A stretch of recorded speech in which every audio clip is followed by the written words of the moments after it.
is Shibbler, and between the ages of 11 and 16 I attended a musical theatre school every Saturday, and at that musical theatre school I met a guy named Kian, who was just the loveliest guy, probably the friendliest person I've ever met.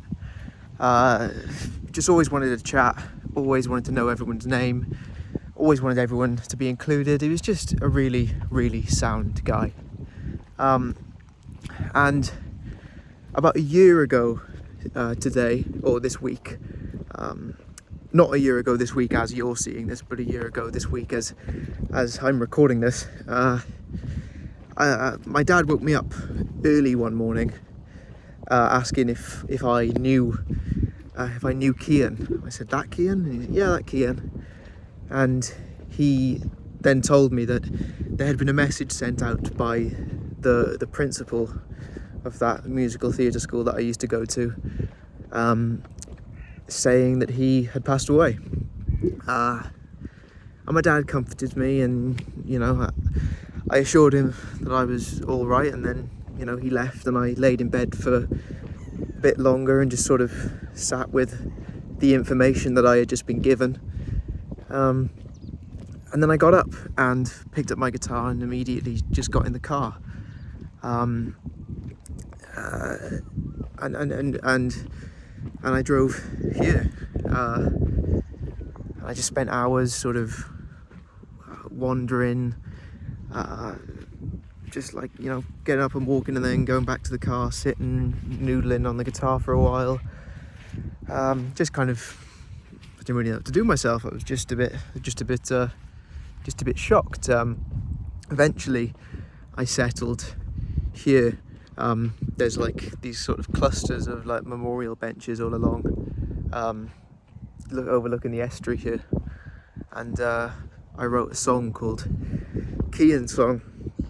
I've just been thinking about it because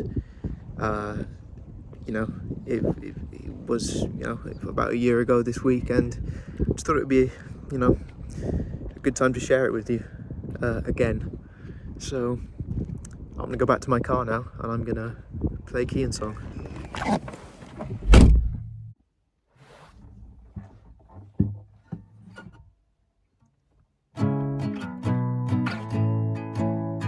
How do people just die?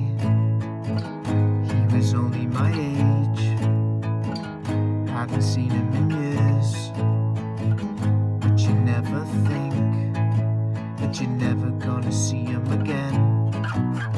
Never seen without a grin, no one with a bad word to say about him.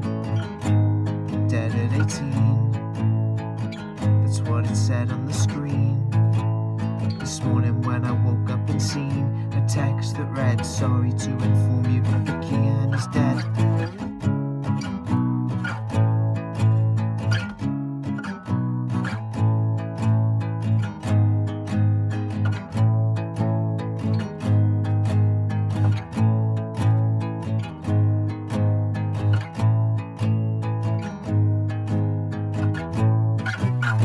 Can't say I knew him well, but the funeral's in 2 weeks and sure as hell I will be there. Tomorrow I'll go buy a suit, just like the one that I wore the night that I first met you. Tomorrow when you wake up, please don't waste your time, 'cause that's a luxury you have. That's a luxury I'm sure Kian would like.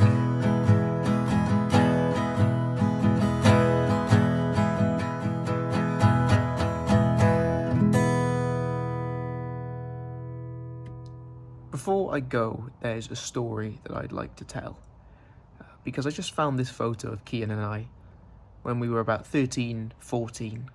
I'll put the photo up on screen, but I'll cover his face for just out of respect.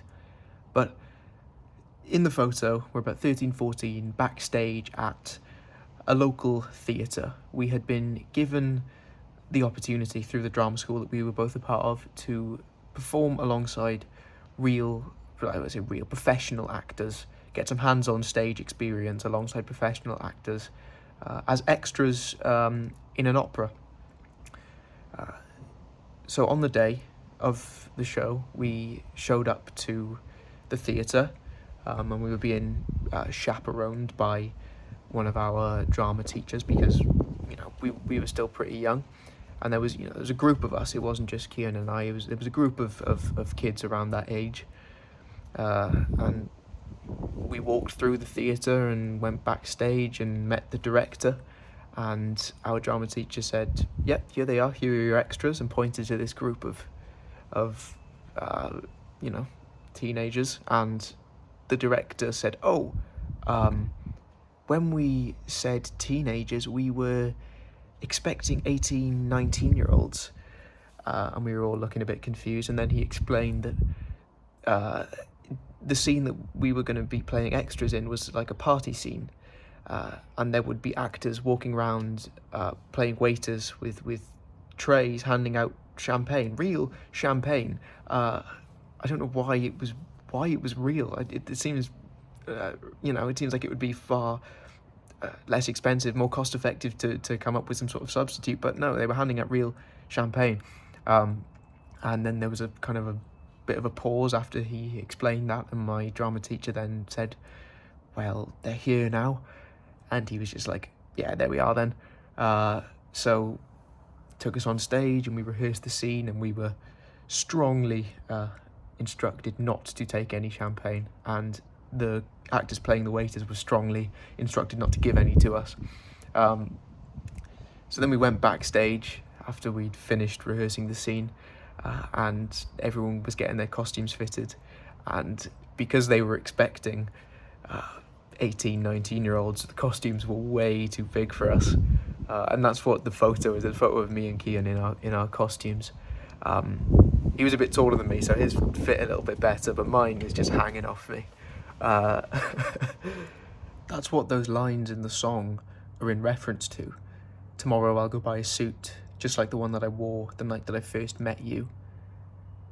That night was the first time I'd ever spent any significant one-on-one time with Kian, as we were the only boys who volunteered to be extras in that opera. So we were given a dressing room all to ourselves and just, had hours to kill, hours making our own fun while we were waiting between getting our costumes fitted and actually going on stage.